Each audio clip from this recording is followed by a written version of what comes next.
ഈശ്വരേറ്റം പ്രിയപ്പെട്ടവരെ, തിരുവിഷ്ട മീഡിയയിലേക്ക് സ്വാഗതം. എവർക്കും ഈശോയിൽ കൃപയും സമാധാനവും. കഴിഞ്ഞ ഒരാഴ്ചക്കാലത്തെ ചോദ്യങ്ങളും അവയ്ക്കുള്ള മറുപടിയുമാണ് ഇന്ന് പ്രധാനമായിട്ടും നാം ആലോചിക്കുന്നത്. ദീർഘമായ ചോദ്യങ്ങൾക്ക് ഉത്തരം നമ്മൾ നൽകുന്നില്ല, കാരണം അതൊരു വിഷയത്തെ സംബന്ധിച്ച് കൂടുതൽ ആധികാരികമായി പറയേണ്ട കാര്യങ്ങളാണ്. അതല്ലാതുള്ള ചോദ്യങ്ങൾക്ക് ഒരു മറുപടി കൊണ്ട് തീർക്കാം എന്നുള്ള ചോദ്യങ്ങൾക്കാണ് ഇന്ന് മറുപടി പറയാൻ ശ്രമിക്കുന്നത്. അതിലൊന്ന്,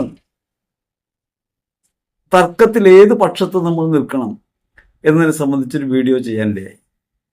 ആ വീഡിയോയ്ക്ക് കീഴെ വന്ന ഒരു കമന്റ്, നിങ്ങളോട് ദൈവവചനം പറഞ്ഞ നേതാക്കന്മാരെ ഓർക്കുവിൻ, അവരുടെ ജീവിതചര്യയുടെ ഫലം കണക്കിലെടുത്ത് അവരുടെ വിശ്വാസത്തെ അനുകരിക്കുക. നമ്മളും അതിൽ കൂടുതലായൊന്നും പറഞ്ഞില്ല. നമ്മൾ വ്യക്തിനിഷ്ഠമായ താല്പര്യങ്ങളല്ല അനുസരണത്തിന്റെ ഭാഗത്തും അനുകരണത്തിന്റെ ഭാഗത്തും വേണ്ടത്. നിശ്ചയമായും നാം പിൻചൊല്ലേണ്ടത് ക്രിസ്തുവിനെയാണ്. വിശ്വാസത്തിന്റെ ഫലം ജീവിതം കൊണ്ട് വെളിപ്പെടുത്തിയ വിശുദ്ധാത്മാക്കളുടെ ജീവിത പാരമ്പര്യം നമ്മുടെ മുമ്പിലുണ്ട്. അവരെയാണ് അനുകരിക്കേണ്ടതെന്ന്. തർക്കത്തിൽ ഒരു പക്ഷം ചേരുന്നതിനെ സംബന്ധിച്ച് നമുക്ക് യാതൊരു തരത്തിലും യോജിപ്പില്ല. അത് നീതിയെക്കുറിച്ചും അനീതിയെക്കുറിച്ചും നമുക്ക് പറയാം, അഭിപ്രായ വ്യത്യാസങ്ങൾ പറയാം, നമ്മുടെ ബോധ്യങ്ങൾ നമുക്ക് പങ്കുവയ്ക്കാം. പക്ഷേ നാം ഏതെങ്കിലും ഒരു പക്ഷത്ത് മാത്രം നിലയുറപ്പിക്കുന്നു വെച്ചാൽ അത് യാഥാർത്ഥ്യങ്ങളെ വിസ്മരിക്കാനിടയാകും. അതുകൊണ്ടാണ് ഒരു പക്ഷം ചേരുന്ന പ്രവൃത്തിയെ നമ്മൾ പ്രധാനമായിട്ടും പ്രോത്സാഹിപ്പിക്കാത്തത്.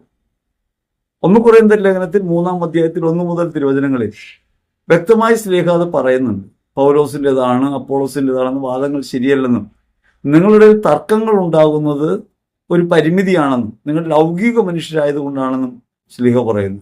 നട്ടവനും നനച്ചവനുമല്ല, വളർത്തിയവനാണ് പ്രധാനപ്പെട്ടവൻ. അപ്പൊ അതുകൊണ്ട് പക്ഷം ചേരുകയല്ല, എവിടെയാണോ ന്യായമുള്ളത് ആ ന്യായം പറയുക, ക്രിസ്തുവിലുള്ള ബോധ്യങ്ങൾ പങ്കുവയ്ക്കുക. സംവാദാത്മകമായ ലോകത്തൂടെ ഈ അഭിപ്രായങ്ങൾ പരസ്പരം പറയുന്നതിലൂടെ യഥാർത്ഥ വെളിച്ചത്തിലേക്ക് പ്രവേശിക്കാനുള്ള ഒരു ആത്മീയ തുറവി നമുക്കുണ്ടാകുക. അതാണ് യഥാർത്ഥത്തിൽ വേണ്ടത് എന്നാണ് ആ വീഡിയോയിൽ അഭിപ്രായപ്പെട്ടത്. ഈ പറഞ്ഞ വചനത്തിനെതിരായിട്ടല്ല നമ്മൾ പറഞ്ഞത്. അതുകൊണ്ട് നാം മനസ്സിലാക്കേണ്ട ഒരു കാര്യം, നാം അനുകരിക്കേണ്ടത് വിശ്വാസത്തിന്റെ ജീവിത ഫലങ്ങൾ കണക്കിലെടുത്ത് ആ വിശ്വാസം നയിച്ചവരെയാണ്. അപ്പൊ ജീവിത ഫലങ്ങൾ എങ്ങനെയാണ് വെളിപ്പെട്ടത് എന്നത് പരമപ്രധാനമാണ്.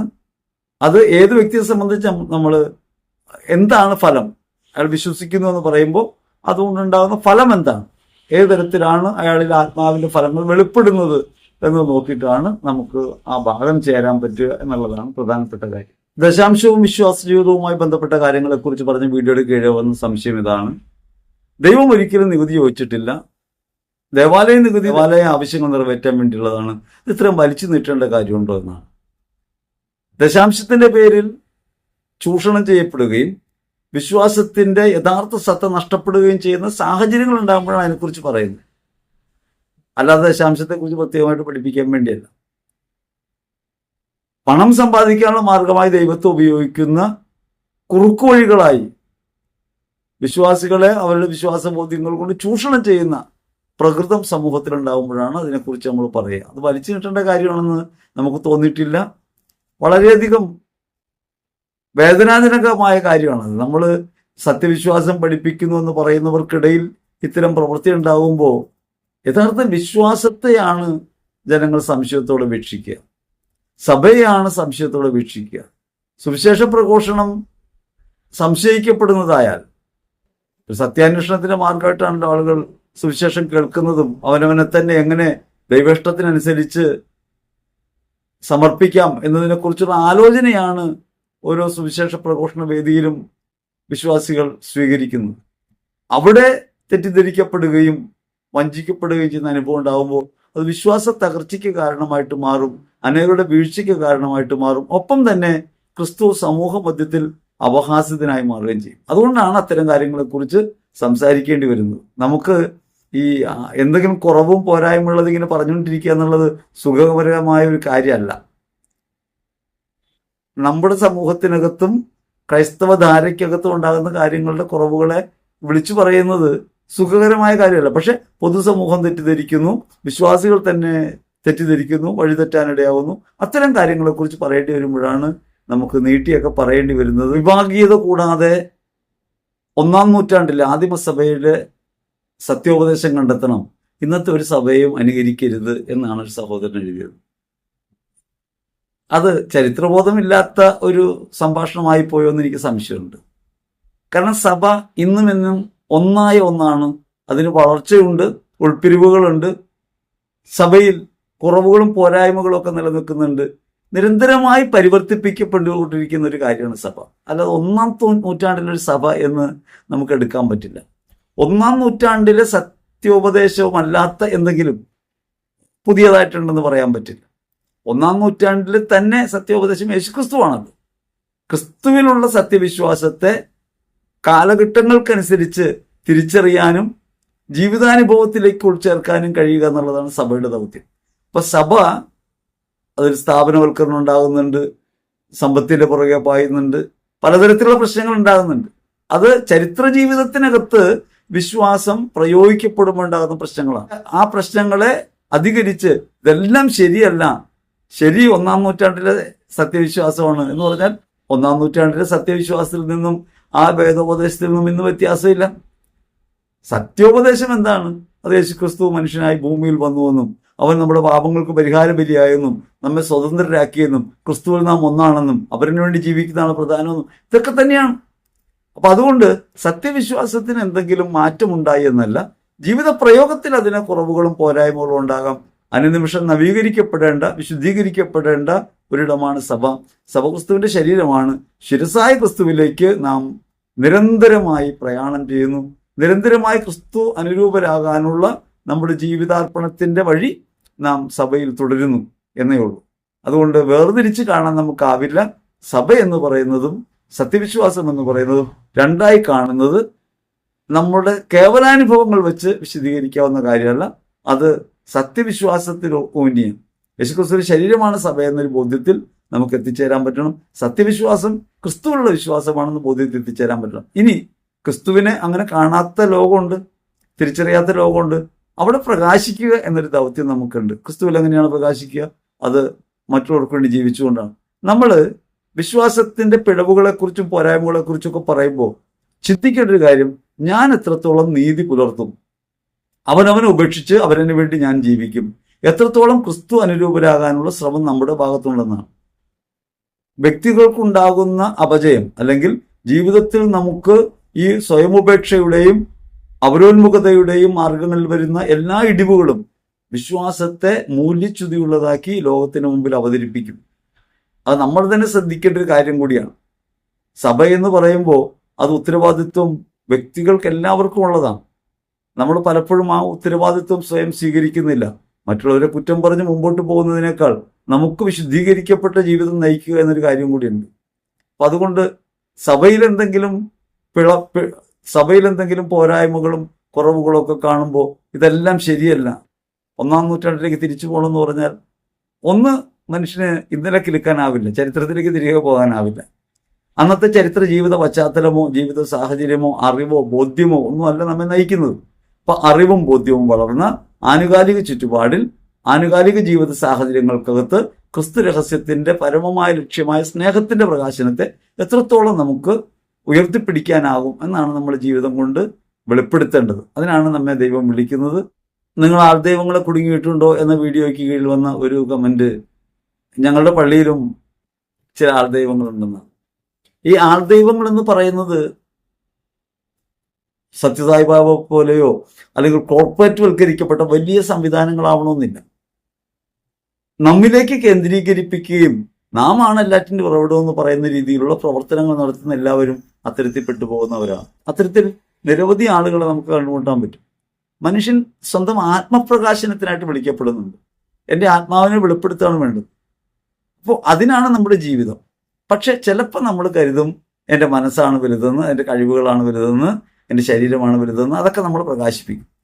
അങ്ങനെ പ്രകാശിപ്പിക്കുമ്പോൾ ഞാൻ ദൈവികമായ ഒരു പരിവേഷമുള്ളയാളായിട്ട് അവതരിപ്പിക്കാൻ സ്വയം ഒരു ശ്രമം നടത്തും. അങ്ങനെ വരുമ്പോഴാണ് ആൾദൈവങ്ങൾ ഉണ്ടാകുന്നത്. അത് ചിലപ്പോൾ സാമ്പത്തിക ലക്ഷ്യങ്ങൾ വെച്ചുണ്ടാകാം, ചിലപ്പോൾ പ്രശസ്തി വെച്ചുണ്ടാകാം, ചിലപ്പോൾ ഒരു ആത്മസംതൃപ്തി, ഒരു സുഖം അതായത് എന്നെ ഇങ്ങനെ എല്ലാവരും വണങ്ങുന്നു എന്ന് പറയുമ്പോൾ ഈ പ്രശംസ കിട്ടുമ്പോൾ ഉണ്ടാകുന്ന ഒരു സുഖമുണ്ടല്ലോ, ആ സുഖത്തിൽ പെട്ടുപോകുന്നതാണ്. പക്ഷെ എന്താണെങ്കിലും ഇതിൻ്റെ ഒരു വലിയ പ്രശ്നം, യേശുക്രിസ്തുവിനെ നാം സമൂഹ മധ്യത്തിൽ വില കുറഞ്ഞ ഒന്നാക്കി ചിത്രീകരിക്കാനിടയാവും. നമ്മൾ പലപ്പോഴും പ്രഘോഷണ വേദികളിലൊക്കെ കാട്ടിക്കൂട്ടുന്ന കോപ്രായങ്ങൾ കാണുമ്പോൾ അത് സാധാരണ മനുഷ്യനിടയ്ക്ക്, നമ്മൾ ലോകത്തിന് മുമ്പിലാണല്ലോ നമ്മെ വെളിപ്പെടുത്തുന്നത്. നമ്മെ വെളിപ്പെടുത്തുന്നതിലൂടെ ക്രിസ്തുവിനെയാണ് വെളിപ്പെടുത്തേണ്ടത്. സൃഷ്ടപ്രപഞ്ചം കാത്തിരിക്കുന്നത് നമ്മുടെ വെളിപ്പെടുത്തലിനെയാണ്. അപ്പൊ സൃഷ്ടപ്രപഞ്ചത്തിന്റെ മുമ്പിൽ നമ്മെ തന്നെ വെളിപ്പെടുത്തുമ്പോൾ ക്രിസ്തുവിനെ വെളിപ്പെടുത്താൻ കഴിയാത്ത വിധം ഞാനാണ് എല്ലാം എന്ന് പറയുന്ന ഒരു ഭാവത്തിലേക്ക് വരുമ്പോൾ അത് ആൾദൈവമായി മാറും. കുടുംബങ്ങളിലെ ആൾദൈവങ്ങളുണ്ട്, ഞാനാണ് എല്ലാറ്റിൻ്റെയും കേന്ദ്രം, എന്നിലൂടെയാണ് എല്ലാം എന്ന് കരുതുന്ന മനോഭാവമുള്ളവരൊക്കെ ഉണ്ട്. പക്ഷെ സമൂഹ മധ്യത്തിൽ വിശ്വാസത്തിന് അപജയം ഉണ്ടാക്കുന്ന രീതിയിലുണ്ടാകുന്ന കാര്യങ്ങളെക്കുറിച്ചാണ് നമ്മൾ പറഞ്ഞത്. നമ്മുടെ ദേവാലയങ്ങളിലും നമ്മുടെ ചുറ്റുപാടുകളിലും ഒക്കെ ഇത്തരം മുഖങ്ങൾ നമുക്ക് കണ്ടുമുട്ടാം. ആരെയും വ്യക്തിപരമായി വിധിക്കേണ്ട, പകരം നമുക്ക് ഇത്തരം കാര്യങ്ങളിൽ നിയന്ത്രണം കൊണ്ടുവരാൻ കഴിയും. ഒന്ന്, ഇത്തരം കാര്യങ്ങളുടെ പുറകെ പായാതിരിക്കുക. രണ്ടാമത്, അവനവൻ അങ്ങനെ ആകാതിരിക്കുക. അതാണ് അതിലൂടെ നമുക്ക് ചെയ്യാൻ കഴിയുക എന്ന് ഓർമ്മിപ്പിക്കുന്നു. ആരെയും മാറ്റി നിർത്താനോ അവരൊക്കെ മോശമെന്ന് പറയാനോ വേണ്ടിയല്ല, ഈ പിഴവുകളെ ചൂണ്ടിക്കാണിക്കാൻ വേണ്ടിയാണ് നമ്മൾ ആ വീഡിയോ ചെയ്തത്. വിശുദ്ധ കുർബാനയെക്കുറിച്ചുള്ള അഭിപ്രായങ്ങൾ വന്നത് നാം പെട്ടെന്ന് എടുക്കുന്നില്ല. അതിന് കാരണമുള്ളത്, വിശുദ്ധ കുർബാനയുടെ പരമ്പര 8ാം ഭാഗത്തിലെത്തിയെങ്കിലും അത് കൗതാശികമായ അർപ്പണങ്ങളുടെ ഒരു ഭാഗത്തും എത്തിയിട്ടില്ല. പക്ഷെ ഒരു കാര്യം നിങ്ങളോട് പറയാൻ, ഏതെങ്കിലും ഒരു റീത്തിൻ്റെയോ അല്ലെങ്കിൽ ഏതെങ്കിലും ഒരു ആരാധനക്രമത്തിൻ്റെയോ പരിപ്രേക്ഷ്യത്തിലല്ല നമ്മളത് പറയും. നമ്മൾ കുർബാനയുടെ അന്തസ്സത്തെക്കുറിച്ചാണ് പറയുന്നത്. അതിൽ അർപ്പണ രീതിയിൽ ചില കാര്യങ്ങളൊക്കെ നമ്മൾ പറയുമെങ്കിലും നമ്മൾ എന്തായിരിക്കണം കുർബാനയുടെ മനോഭാവം, കുർബാന എങ്ങനെ അനുഭവമാക്കാന്നാണ്. അത് കേവലം വൈകാരികതയല്ല. ഒരഭിപ്രായം വന്നത് അനുഭവം വൈകാരികവും ഭൗതികവും ഒക്കെ കൂടിയാണെന്നാണ്. അങ്ങനെയല്ല, അതെല്ലാം അനുഭൂതികളാണ്. അതൊക്കെ ഉണ്ടാവും, അനുഭൂതികൾ ഉണ്ടാകാം, നമുക്ക് ചില തോന്നലുകൾ ഉണ്ടാകും. പക്ഷെ നമ്മുടെ ജീവിതത്തെ ആകെ മാറ്റി തീർക്കുന്ന രീതിയിൽ അവനവൻ തന്നെ കുർബാനയാകുന്ന, അല്ലെങ്കിൽ ജീവിതം മുഴുവനും ഒരു ആരാധനയായി മാറുന്ന രീതിയിൽ എങ്ങനെ കുർബാനയുടെ വേദിയിൽ നിന്നും നമുക്ക് ക്രിസ്തു സ്നേഹത്തെ അനുഭവിക്കാം, എങ്ങനെ അത് നമ്മെ പരിവർത്തിപ്പിക്കും, എങ്ങനെയാണ് ക്രിസ്തുവിനെ ലോകം മുഴുവനും കൊടുക്കുന്നവരായി മാറാൻ, നമ്മുടെ ജീവിത ചുറ്റുപാടുകളിൽ അനുഭവപ്പെടുത്തുന്നവരായി മാറാം എന്നതിനെക്കുറിച്ചാണ് നമ്മൾ ആലോചിക്കുന്നത്. അപ്പോൾ അതുകൊണ്ട് സാധാരണ കുർബാനയെക്കുറിച്ച് കേൾക്കുമ്പോൾ നമ്മൾ സാധാരണ വിചാരിക്കുന്ന പോലെ ചിട്ടപ്പടിയുള്ള ഇന്ന പ്രാർത്ഥന, ഇന്ന അത്തരത്തിലല്ല. മാത്രമല്ല, നമ്മൾ കുർബാനയെക്കുറിച്ച് പറഞ്ഞിട്ടില്ലല്ലോ. കൗതാശികമായ അർപ്പണത്തിൻ്റെ തുടക്കം ദേവാലയത്തിൽ ചെന്ന് നിൽക്കുന്ന സമയമായിട്ടുള്ളൂ. അപ്പം തന്നെ മുൻവിധിയോടെ അതിന് ബാക്കി ഭാഗങ്ങളെക്കുറിച്ചുള്ള അഭിപ്രായങ്ങൾ, അങ്ങനെയാണെങ്കിൽ ഇങ്ങനെ, പിന്നെ നിലനിൽക്കുന്ന തർക്കങ്ങളെ സംബന്ധിച്ച കാര്യങ്ങൾ ഇതിനകത്ത് കൂട്ടിക്കുഴയ്ക്കാതിരിക്കുകയാണ് നല്ലത്. കാരണം അത് നമുക്ക് തോന്നിയിട്ടുള്ളത് അതൊരിക്കലും ആത്മീയമായ ഗുണമുണ്ടാക്കുന്ന കാര്യമല്ല. അതൊക്കെ കേവല താല്പര്യങ്ങളുടെ പേരിലൊക്കെയാണ് അധികം ഈ വാദങ്ങൾ ഉണ്ടാകുന്നത്. പാരമ്പര്യങ്ങളും രീതികളുമൊക്കെ നാം അനുഷ്ഠിക്കുകയും ആചരിക്കുകയും ചെയ്യുമ്പോഴും അതിനൊക്കെ അപ്പുറത്ത് ക്രിസ്തുവിലായിത്തീരാൻ നമുക്ക് പറ്റണം. നമ്മൾ പല മതങ്ങളിലും പല ചിന്തയിലും പല ധാരണകളിലൊക്കെ ജീവിക്കുന്ന മനുഷ്യരാണ്. ഈ ധാരണകൾക്കൊക്കെ അപ്പുറത്ത്, ഇതിനെല്ലാം അപ്പുറത്ത് മനുഷ്യസ്നേഹം എന്ന് പറയുന്ന ക്രിസ്തുവിൽ ഉറച്ച ഒരു ബോധ്യത്തോടെ ലോകത്തെ നോക്കിക്കാണാനും ലോകത്തിലേക്ക് പ്രവേശിക്കാനും നമുക്ക് കഴിയണം എന്നാണ് നമ്മുടെ ഒരു ധാരണ. ആ ധാരണയ്ക്കനുസരിച്ചാണ് നമ്മൾ ഏത് വിഷയത്തെ സംബന്ധിച്ച് കൈകാര്യം ചെയ്യുമ്പോഴും ആശയങ്ങൾ പങ്കുവയ്ക്കുന്നത്. അപ്പം അതുകൊണ്ട് ഈ പറഞ്ഞ അഭിപ്രായത്തെ നമുക്ക് ഇങ്ങനെ സ്വീകരിക്കാൻ പറ്റും. മാത്രമല്ല, കുർബാനയെ സംബന്ധിച്ച കാര്യങ്ങളിൽ നമ്മൾ ഇപ്പോൾ അഭിപ്രായം പറയുന്നത് ഉചിതമല്ല. കാരണം കുർബാന ഒരു വിഷയമായി വരുന്നേ ഉള്ളൂ. ആ വിഷയത്തിലേക്ക് പ്രവേശിക്കുമ്പോൾ ഒരുപക്ഷെ ഈ ചോദ്യങ്ങൾ തന്നെ അപ്രസക്തമാകാം, അതല്ലെങ്കിൽ ആ ചോദ്യങ്ങൾക്ക് വ്യക്തമായ ഉത്തരം ലഭിക്കുകയും ചെയ്യാം. അതുകൊണ്ട് ആ വിഷയം നമ്മൾ വിടുകയാണ്. പിന്നെ ഒരു ചോദ്യം വന്നത് ത്രിത്വവുമായി ബന്ധപ്പെട്ടാണ്. ഇത് പാഗൻ റിലീജിയൻസിൻ്റെ ഇത് അഡോപ്റ്റ് ചെയ്യുന്ന രീതിയാണ്, ഹിന്ദുയിസത്തിൽ അങ്ങനെയുണ്ടെന്നൊക്കെ പറഞ്ഞുകൊണ്ടൊരു മെസ്സേജാണ്. ആ മെസ്സേജിനും ഇപ്പോൾ നമ്മൾ മറുപടി പറയുന്നില്ല. കാരണം നമ്മൾ ആരംഭിച്ചൊരു പരമ്പര തുടങ്ങിയതിരിപ്പുണ്ട്. ഒരു തവണ നമുക്കത് പറയാൻ പറ്റുള്ളൂ. ത്രിത്വത്തെ സംബന്ധിച്ചാണ്. എന്താണ് ത്രിത്വ രഹസ്യം? ത്രിത്വ രഹസ്യത്തിലൂടെ നമ്മൾ എന്താണ് പറയുന്നത് എന്ന് വ്യക്തമാക്കിയാൽ മാത്രമേ ഇത്തരത്തിലുള്ള അബദ്ധധാരണകളിൽ നിന്ന് നമുക്ക് മോചനം ഉണ്ടാവും. അപ്പം അത് കേവലമായ ഒരു ഉത്തരം പറഞ്ഞു ഒതുക്കാവുന്ന കാര്യമല്ല. അത് ആ പരമ്പര തുടരും. ആ പരമ്പരയുടെ തുടർച്ചയിൽ അത് കൂടുതൽ വ്യക്തമാകും. എന്താണ് ത്രിത്വം, എന്താണ് മറ്റു മതങ്ങളിലെ വിശ്വാസവുമായി അത് വ്യതിരക്തമാകുന്ന ഏത് രീതിയിലാണ് എന്നതിനെ സംബന്ധിച്ച് വ്യക്തമായി നമുക്ക് പറയാൻ പറ്റും. ഇനിയൊരു സഹോദരൻ വെളിപാടെന്നല്ല വെളിപ്പാട് എന്നാണ് പറയേണ്ടത് എന്ന് പറഞ്ഞുകൊണ്ട് നടത്തിയ വിമർശനം അദ്ദേഹത്തോട് 2 തിമോത്തി 2:14 പറയാനുള്ളത്. വാക്കുകളെ ചില്ലുള്ള തർക്കം ഒരു ഗുണവും ചെയ്യില്ല, അത് വിശ്വാസച്യുതിക്ക് മാത്രമേ കാരണമുള്ളൂ എന്ന കാര്യം നമ്മൾ ഓർക്കണം. സ്ലിഹ അത് നമ്മൾ പഠിപ്പിക്കുന്നുണ്ട്. അപ്പം അതുകൊണ്ട് പിന്നെ നമ്മെക്കുറിച്ച് പറയുന്ന കാര്യം ആക്ഷേപങ്ങൾ ഉന്നയിക്കുന്നു. ഏത് ആത്മാവിൽ നിന്നാണ് സംസാരിക്കുന്നതെന്ന് നമ്മുടെ സംഭാഷണത്തിൽ മനസ്സിലാക്കും. എല്ലാ മനുഷ്യരെയും നമ്മൾ മാനിക്കുന്നു.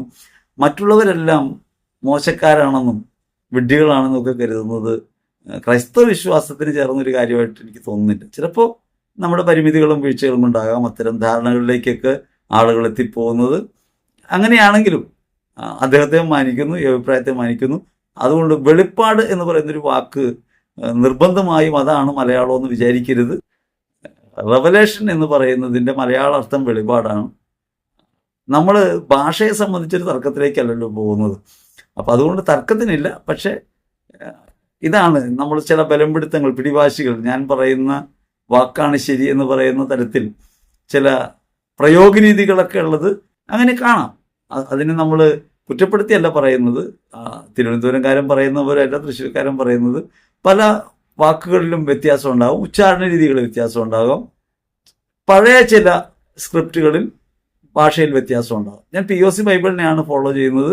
അവിടെ വെളിപാടെന്നാണ്, അതുകൊണ്ടാണ് അങ്ങനെ പറഞ്ഞത്. ഒരു സുഹൃത്ത് വന്ന് അതിന് കമൻറ്റ് ചെയ്യുകയും ചെയ്തു. അതിന് തർക്കത്തിലേക്ക് പോകേണ്ട കാര്യമില്ല. അതിപ്പോൾ ഓരോരുത്തരുടെ വിചാര രീതികളുടെ പരിമിതികൾ കൊണ്ട് തോന്നുന്നതാണ്. അപ്പം അതുകൊണ്ട് ഇതൊക്കെയാണ് പ്രധാനമായും വന്ന സംശയങ്ങളും വിമർശനങ്ങളും. ഇനി മറ്റൊന്ന്, പലരും ചോദിച്ച വളരെ പ്രധാനപ്പെട്ട ഒരു വിഷയമാണ് ബോധോച്ചാടനത്തെ സംബന്ധിച്ച് നിങ്ങൾ പറയുന്നത് എങ്ങനെയാണ്, എന്താണ് പറയുന്നതിൻ്റെ അർത്ഥം, അല്ലെങ്കിൽ അത് പറയുന്നത് എന്ത് മാനദണ്ഡം ഉപയോഗിച്ചിട്ടാണ് എന്നൊക്കെ ചോദ്യങ്ങളുണ്ടായി. 2019 നമ്മൾ ഒരു പുസ്തകം പൂർത്തീകരിച്ച് പുറത്തിറക്കുന്നത്. അത് ഭൂതോച്ചാടനം എന്ന പേരിലാണ്. ഈ പുസ്തകം ഒരു റഫറൻസ് പുസ്തകമായിട്ട് ഉപയോഗിക്കാവുന്നതാണ്. എന്താണ് ഭൂതോച്ചാടനമെന്നും ഭൂതപ്രേത പിശാചുക്കൾ എന്താണെന്നും എങ്ങനെയാണ് പ്രേതബാധ ഉണ്ടാവുന്നതെന്നും പ്രേതമുള്ളതാണോ എന്നും ഓജോ കോഡ് എന്താണെന്നും മന്ത്രവാദത്തിൽ എങ്ങനെയാണ് കാര്യങ്ങൾ സംഭവിക്കുകയെന്നും എന്നൊക്കെയുള്ള കാര്യങ്ങൾ, ഭൂതോച്ചാടന പ്രാർത്ഥനകളുടെ വിശദീകരണങ്ങൾ, അങ്ങനെയുള്ള വിശാലമായ ഒരു ഏരിയയാണ് ഈ പുസ്തകം കൈകാര്യം ചെയ്തത്. പുസ്തകം എഴുതിയപ്പോൾ 1000-ലധികം പേജുകളുണ്ടായിരുന്നു. 500-ലധികം പേജുകൾ മാറ്റിവെച്ചിട്ടാണ് ഈ പുസ്തകം പ്രസിദ്ധീകരിച്ചത്. ഇതുകൊണ്ട് തീരുന്നൊരു വിഷയമല്ല. പക്ഷെ ഇതിലൂടെ പ്രധാനമായിട്ട് നമ്മൾ പറയുന്നത് ഇത്തരം പൈശാചികത ഉണ്ടോ, എന്താണ് ആത്മാവ്, എവിടെയാണ് പൈശാചിക ബാധ ഉണ്ടാകുന്നത്, എന്താണ് പൈശാചിക ബാധകളുടെ ലക്ഷണം, എന്താണ് ഈ ഭൂതോച്ചാരണം എന്ന് പറഞ്ഞാൽ, ഡെലിവറൻസും എക്സോസിസവും തമ്മിലുള്ള വ്യത്യാസം എന്താണ്, പൈശാചികതയുടെ ലക്ഷണങ്ങൾ എന്താണ്, അങ്ങനെ നിരവധിയായ കാര്യങ്ങളെ സംബന്ധിച്ച് ചെറിയ ചെറിയ ലേഖനങ്ങളിലൂടെ വ്യക്തമായ ധാരണ നൽകാൻ പറ്റിയ വിധത്തിലാണ് ഈ പുസ്തകം തയ്യാറാക്കിയിട്ടുള്ളത്. ഫാദർ ഡോക്ടർ ആന്റണി തേറത്താണ് ഇതിനെ പരിശോധിച്ചത്. അങ്ങനെ പരിശോധിച്ചിട്ടാണ് സഭാപ്രബോധനങ്ങളോട് എത്രത്തോളം ഇത് ചേർന്ന് നിൽക്കുന്നു എന്ന് പരിശോധിച്ചിട്ടാണ് ഈ പുസ്തകം പുറത്തിറക്കിയത്. അപ്പം ഞാൻ ഈ പുസ്തകത്തെക്കുറിച്ച് പറയാൻ കാരണം, ഈ ഭൂതോച്ചാടനവുമായി ചോദിച്ച നിരവധിയായ സംശയങ്ങൾക്ക് ഉത്തരം ഈ പുസ്തകത്തിനകത്തുണ്ട്. നമുക്ക് ഈ ഭൂതോച്ചാടനത്തെ സംബന്ധിച്ച് ഒരു വീഡിയോ ചെയ്ത് തീർക്കാവുന്ന അത്രയും കാര്യങ്ങളല്ല ഉള്ളത്. പൈശാചിക ബാധ ഉണ്ടാകുന്നത് എങ്ങനെയാണെന്ന് ചോദിച്ചാൽ അത് വിശദീകരിച്ച് നമുക്ക് ഒരു വീഡിയോയിലൂടെ പൂർണ്ണമായും പറയാൻ കഴിയില്ല. നമ്മൾ കേൾക്കുന്ന വീഡിയോകളും കേൾക്കുന്ന പ്രബോധനങ്ങളും എപ്പോഴും കുറേ അനുഭവങ്ങൾ കൂട്ടിവെച്ചുകൊണ്ടാണ്. ഈ അനുഭവങ്ങളുടെ പ്രത്യേകത അതൊക്കെ ആപേക്ഷികമായിരിക്കും എന്നുള്ളതാണ്. ആ പറയുന്ന ആളുടെ അനുഭവിച്ച ആളുടെ അറിവും കഴിവും ജീവിത സാഹചര്യമൊക്കെ ബന്ധപ്പെട്ട കാര്യങ്ങൾ അതിൻ്റെ പുറകിലുണ്ടാകും. ഒരു പ്രബോധനമാകുമ്പോൾ അല്ലെങ്കിൽ ഒരു പഠനമാകുമ്പോൾ അതിന് ആധികാരികത ഉണ്ടാവും. അത്തരത്തിൽ ആധികാരികത ഉറപ്പാക്കാൻ വേണ്ടിയാണ് പഠനത്തിലൂടെ 1.5 വർഷത്തിലധികം നിരന്തരമായ പഠനങ്ങളുടെ ശ്രമങ്ങളിലൂടെയാണ് ഈ പുസ്തകം രൂപപ്പെടുത്തിയത്. അത് രൂപപ്പെടുത്താനുള്ള കാരണം, ഞാൻ പ്രവർത്തിക്കുന്ന ഒരു പ്രധാന മേഖലയും ഈ പറഞ്ഞ പൈശാചികതയുമായി ബന്ധപ്പെട്ട കാര്യങ്ങളെ സംബന്ധിച്ചായിരുന്നു. IID-യിൽ മെമ്പർഷിപ്പൊക്കെ എടുത്ത് പൈശാചികത പ്രവർത്തിക്കുന്നതിനെക്കുറിച്ച് കൂടുതൽ പഠിക്കുകയും അറിയുകയൊക്കെ ചെയ്യാൻ ശ്രമിച്ചപ്പോഴാണ് ഈ പുസ്തകം തയ്യാറാക്കേണ്ടത്. ഇതൊരു പഠിതാവെന്ന നിലയിലാണ് ഞാനിത് തയ്യാറാക്കിയിട്ടുള്ളത്. ആധികാരിക ഞാനാണ് പരമമായി ശരിയെന്ന് പറയാനില്ല. പക്ഷെ നിങ്ങൾക്ക് സത്യത്തിന്റെ വെളിച്ചത്തിലേക്ക് വരാനായിട്ട് ഈ പുസ്തകം ഉപകരിക്കും. അപ്പം നിരവധി പേർ ഇതുമായി ബന്ധപ്പെട്ട സംശയങ്ങൾ, പ്രേതമുണ്ടോ, ഭൂതമുണ്ടോ, ആത്മാവെന്താണ് എന്നൊക്കെ ചോദിക്കുന്നു. മനുഷ്യൻ എങ്ങനെയാണ് പിശാചിനെ തോൽപ്പിക്കാൻ കഴിയുക, പൈശാചികത എവിടെയാണ് കൂടുകൂട്ടുന്നത്, എങ്ങനെയാണ് നമ്മൾ പ്രവർത്തിക്കുന്നത് എന്നുള്ള ചോദ്യങ്ങളൊക്കെ ചോദിക്കാനിടയായതുകൊണ്ടാണ്. അതിനെക്കുറിച്ച് വിശദമായി അറിയാൻ താല്പര്യമുള്ളവർക്ക് ഈ പുസ്തകം അയച്ചു തരാം. നിങ്ങളുടെ വിലാസം വാട്സപ്പ് നമ്പറിൽ മെൻഷൻ ചെയ്താൽ മതി. നിങ്ങൾക്ക് ഈ പുസ്തകം അയച്ചു തരാനായിട്ട് ശ്രമിക്കാം. അതാണ് ഈ ബോധോച്ചാരണവുമായി ബന്ധപ്പെട്ട വിഷയത്തെക്കുറിച്ച് പറയാനുള്ളത്. ഇനി പൊതുവിൽ നിങ്ങൾ ഒരു കാര്യം ശ്രദ്ധിക്കണം. നമ്മൾ ഈ മിനിസ്ട്രി ആരംഭിക്കുന്നത് ഒരു കൂട്ടായ്മയുടെ ഭാഗമായിട്ട് പ്രവർത്തിക്കാൻ വേണ്ടിയാണ്. ആ കൂട്ടായ്മയുടെ പ്രവർത്തനങ്ങൾ പലതരത്തിലുള്ള ഘട്ടങ്ങളിലൂടെ കടന്നുപോയിട്ടുണ്ട്. ഒരു മാഗസീൻ്റെ പ്രവർത്തനത്തിലൂടെ കുറേ നാളുകൾ സൗജന്യമായി തിരുവിഷ്ടം എന്ന പേരൊരു മാഗസീൻ നമ്മൾ ചെയ്തു. തിരുവിഷ്ടം എന്ന പേര് തന്നെ നമ്മൾ സ്വീകരിക്കാൻ കാരണം ഇത് നമ്മുടെ മാനുഷികമായ താല്പര്യങ്ങൾക്കകത്ത് നിൽക്കരുതെന്നുള്ളതുകൊണ്ടാണ്. അങ്ങനെ മാഗസിൻ പ്രസിദ്ധീകരിച്ച സമയത്ത് എറണാകുളത്ത് അന്ന് സഹായമെത്രാനായിരുന്ന ഇടേന്ദ്രദൂതാവ് ചോദിച്ചു, ഇതിന് പണം എവിടെ നിന്ന് കണ്ടെത്തും? അപ്പം ഞാൻ അദ്ദേഹത്തോട് പറഞ്ഞൊരു കാര്യം ഇതാണ്: പിതാവേ, ഏതായാലും കള്ളപ്പണക്കാരിൽ നിന്നോ മദ്യവ്യവസായികളിൽ നിന്നൊന്നും മേടിക്കില്ല, പരസ്യമൊന്നും ചെയ്യില്ല, പറ്റാത്തപ്പം നിർത്തും. കുറെ കാലത്തിന് ശേഷം സാമ്പത്തികമായി അത് മുന്നോട്ട് നടത്തിക്കൊണ്ടുപോകാൻ പറ്റാതെ വന്നു, അത് ക്ഷയിച്ച രീതിയിലായി. അപ്പം നമ്മുടെ മേഖല കുറച്ചുകൂടി വിപുലമാക്കി നമ്മൾ ഓൺലൈൻ രംഗത്തേക്ക് പ്രവേശിക്കാൻ ഇടയായി. അപ്പോൾ നമ്മൾ ഈ ചെയ്യുന്ന പ്രവൃത്തികളൊക്കെ ദൈവേഷ്ടം നിറവേറ്റാനുള്ള പ്രവൃത്തികളാണ് എന്ന ബോധ്യത്തിലാണ്. നമുക്ക് ഈ ലോകത്ത് നിന്നൊന്നും നേടാനില്ല. ഞാനും നിങ്ങളുമാകുന്ന സമൂഹത്തിനകത്ത് ക്രിസ്തുവിനെ അടയാളപ്പെടുത്തി ജീവിക്കാൻ വിളിക്കപ്പെട്ടവരാണ് നമ്മൾ. ഒരു മതമൗലികവാദം വളർത്താനോ ഞങ്ങളാണ് ശരി, അതുകൊണ്ട് ഈ ശരിപക്ഷത്ത് അങ്ങനെ പറയാൻ വേണ്ടിയല്ല. നമുക്ക് തിരിച്ചറിവുകൾ ഉണ്ടാകണം, കൂടുതൽ വ്യക്തതയോടെ ക്രിസ്തുവിലേക്ക് ചേർന്ന് നിൽക്കാൻ പറ്റണം. സഭാധികാരത്തിന് വിധേയപ്പെട്ട് തന്നെയാണ് നമ്മൾ ഇതുവരെ പ്രവർത്തിച്ചിട്ടുള്ളത്. സഭയെ നിഷിക്കാനോ സഭയ്ക്കകത്ത് എന്തെങ്കിലും പക്ഷം ചേരാനോ തർക്കം ഉണ്ടാക്കാനോ അല്ലെങ്കിൽ സഭയ്ക്കെതിരായ എന്തെങ്കിലും പ്രബോധനം ചെയ്യാനും നമ്മൾ തയ്യാറായിട്ടില്ല. കാരണം ലോകത്തിന് വിളക്കായി നിലവിലുള്ളത് സഭയാണ് ലോകത്തിന്റെ മനസാക്ഷി. അപ്പൊ യേശുക്രിസ്തുവിൽ തിരുസഭയ്ക്കകത്തായിരുന്നു കൊണ്ട് തന്നെ നമ്മൾ സംസാരിക്കുന്നു. ഒരുപക്ഷെ സഭയ്ക്കകത്തുള്ള കുറവുകളെയോ പരിമിതികളെയോ ഒക്കെ ചൂണ്ടിക്കാണിക്കുന്ന അഭിപ്രായങ്ങൾ നമ്മൾ പറയും. അത് മക്കളുടെ അവകാശം കൂടിയാണല്ലോ. നമ്മൾ ഒരു കാര്യം മനസ്സിലാക്കേണ്ടത്, അഭിപ്രായം പറയുന്നവരൊക്കെ ശത്രുക്കളാണ് എന്ന ധാരണയിലേക്ക് നമ്മൾ ചെന്ന് പെടരുത്. നമ്മൾ അഭിപ്രായങ്ങൾ പറയണം. ഈ അഭിപ്രായങ്ങൾ പറയാനും ആ അഭിപ്രായങ്ങൾ പരസ്പരം സ്വീകരിക്കുകയും അതിനെക്കുറിച്ച് ആലോചിക്കുകയൊക്കെ ചെയ്യാൻ വേണ്ടിയാണ് കൂട്ടായ്മ എന്നുള്ളതൊന്നും ഉണ്ടായിട്ടുള്ളത്. സഭ അങ്ങനെ ഒരു കൂട്ടായ്മയാണ്. അതുകൊണ്ടാണ് സുനക ദിവസങ്ങൾ കൂടുകയും വിശാലമായി അതിനെക്കുറിച്ചൊക്കെ പഠിക്കുകയും ഒക്കെ ചെയ്യുന്നതിൻ്റെ കാര്യം അതാണ്.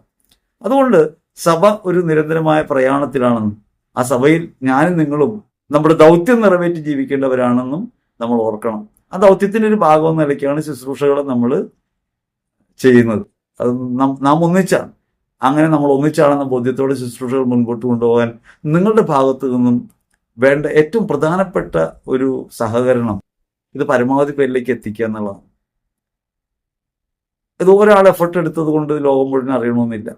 ഇതിനും പുറകെ മുടക്കാൻ നമ്മുടെ കയ്യിൽ സാമ്പത്തികമില്ല. അപ്പോൾ നമ്മൾ കാണുന്ന സമ്പത്ത് നിങ്ങളാണ്. നിങ്ങൾ പണമൊന്നും തരികയല്ല വേണ്ടത്, നിങ്ങൾ കൂടുതൽ ആളുകളിലേക്ക് ഇത് എത്തിക്കാൻ നോക്കണം. സാങ്കേതികമായി പല പരിമിതി നമുക്കുണ്ട്. നമുക്ക് ആ പരിമിതിയിൽ നിന്ന് പോയാൽ മതി. അതിനേക്കാൾ കൂടുതലായ ആഗ്രഹങ്ങളൊന്നുമില്ല. നമുക്ക് ചെറിയ സംവിധാനങ്ങൾക്ക് ഇപ്പം തന്നെ ഞാൻ പുസ്തകം എടുത്ത് കാണിച്ചപ്പോൾ തല തിരിഞ്ഞായിരിക്കും നിങ്ങൾ കണ്ടിട്ടുണ്ടാവുക. കാരണം ഇപ്പോൾ സെൽഫി ആയിട്ടാണ് ഇത് എടുത്തുകൊണ്ടിരിക്കുന്നത്. ആ പരിമിതികളൊക്കെ നമുക്കുണ്ട്. ആ പരിമിതികളൊക്കെ ഉണ്ടായിക്കോട്ടെ. ദാരിദ്ര്യത്തിലാണ് ഏറ്റവും കൂടുതൽ സ്നേഹം പ്രഘോഷിക്കപ്പെടുക. പക്ഷെ നമുക്ക് വേണ്ടത് സഹകരണമാണ്. നിങ്ങൾ കൂടുതൽ പേരിലേക്ക് ഇത് എത്തിക്കുകയും കൂടുതൽ സംവാദാത്മകമായ ചർച്ചകൾക്ക് മനസ്സൊരുക്കുകയും ചെയ്താൽ നമുക്ക് കുറെ കൂടി സ്നേഹപൂർണമായും അതേസമയം തന്നെ തിരുവിഷ്ടം എന്താണെന്ന ബോധ്യത്തോടെ നമുക്ക് ദൈവസന്നിധിയിൽ വ്യാപരിക്കാം, സമൂഹത്തിൽ ക്രിസ്തുവിനെ പ്രഘോഷിക്കാം. അപ്പോൾ ഈ പ്രഘോഷണത്തിന്റെ ഭാഗമായിട്ട് മാറാൻ നിങ്ങളെയൊക്കെ സ്വാഗതം ചെയ്യുകയാണ് ഈ കൂട്ടായ്മയിലേക്ക്. നിങ്ങൾക്ക് ഏവർക്കും സ്വാഗതം. നിങ്ങളെല്ലാവരെയും ദൈവം സമൃദ്ധമായി അനുഗ്രഹിക്കട്ടെ എന്ന് പ്രാർത്ഥിക്കുന്നു. ആമേൻ.